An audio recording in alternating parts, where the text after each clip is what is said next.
Opa, bolalardan nechta? Bitta qizim bor xolos. Qizingiz necha yosh? 27 da. Ha, katta bo'lib qolibdi-yu. Ha, bitta qizim bilan o'zim yashayman. Lekin qizim 10 ta bolani o'rnini bosadi. Juda ham mehribon. Bechora kechki smenada ham ishlaydi. Kechki smenam ishlaydilarmi? Ha, Unda opa, sizlarga qiyin ekan-da.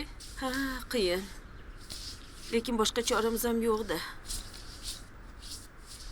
Bir kun kelib qizim o'qimishli. O'ziga ishongan ayol bo'lib yetishadi.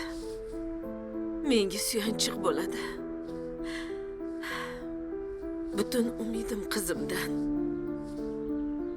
Opa, niyatingizga yeting. Rahmat. Rahmat. Shu yerlarni supurib olsak, obed qilamiz-a? Ha,